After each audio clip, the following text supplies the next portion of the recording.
What's going on, guys? Stephen here. Today I wanted to talk about video game addiction that I've struggled with in the past. Say about 4 or 6 years ago. It's closer to 6 years ago. Sorry, I struggled with video game addiction. Like, I would play for hours. I'm talking about like 17 hours straight. This is a topic that I struggled a lot growing up as well. Like, I used to just get hooked at games, and then I would eat and play, or I would just like play for hours non-stop. I want to talk about like this topic because it's not really discussed too much on what causes addiction. Like, you have these general terms of like dopamine and all that kind of stuff, but for me, what got me hooked was more about certain things that maybe it's not discussed too much. The thing that got me hooked was the fact that when you go into like a video game, you have these problems, and problems, when we solve problems, we derive joy out of solving our problems.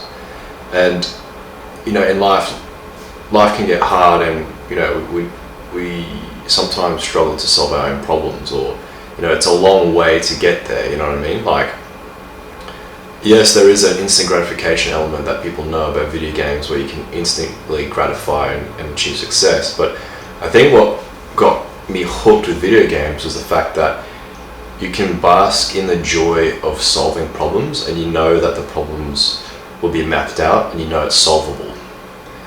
I think the biggest issue we have at the moment is that a lot of the problems that we have sometimes in life, we don't know if it's actually solvable. It's like uncertain. But in a video game where it's based on an algorithm, based on coding, we know that we can beat the system. We know we can beat it because it's designed so that we can actually win the game. But in life, it's never like that.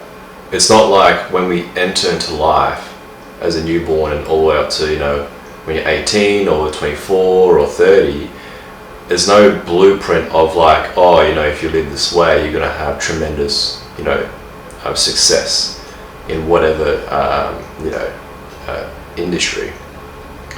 So the problem is that because in life there's so many unknowns on how to do things, aka so many unknowns on how to solve these problems, when you then resort to a video game where you can actually solve the problems, it's just a question of time, or it's an investment in energy. It's that release that your hard work will result into something. Whereas in life, you can invest thousands upon thousands of energy or your time into a craft, and it may yield nothing. So there lies the drama, is the joy that we get from the problems in video games. Now, another issue that I found, obviously, is high dopamine, but more importantly, not so much of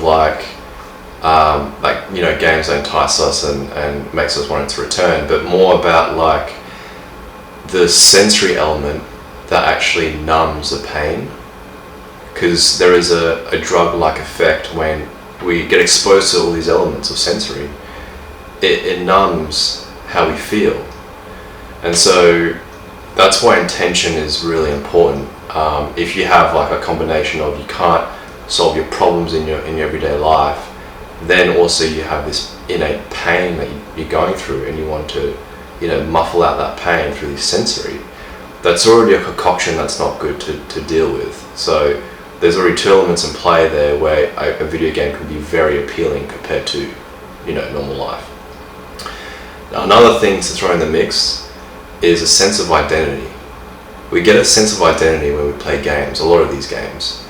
And in life, it can be hard to develop that sense of identity, like what to put your trust in, and that molds you as a person. Like, do you identify as a career, or do you identify as you being a good person, or do you identify as your beliefs?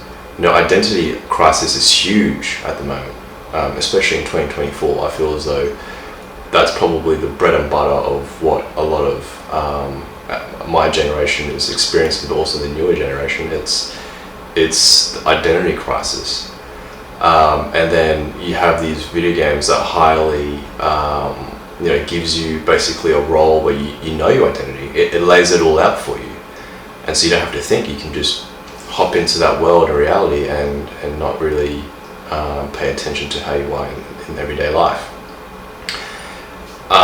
And the fourth element I think that can cause video game addiction, all these points are not evil in its own right. It's just when it's, when you have things come together, that could be problematic. So the fourth one I want to say is a sense of community. So sometimes we may not feel like we belong in life, or we feel like an outsider or an outcast.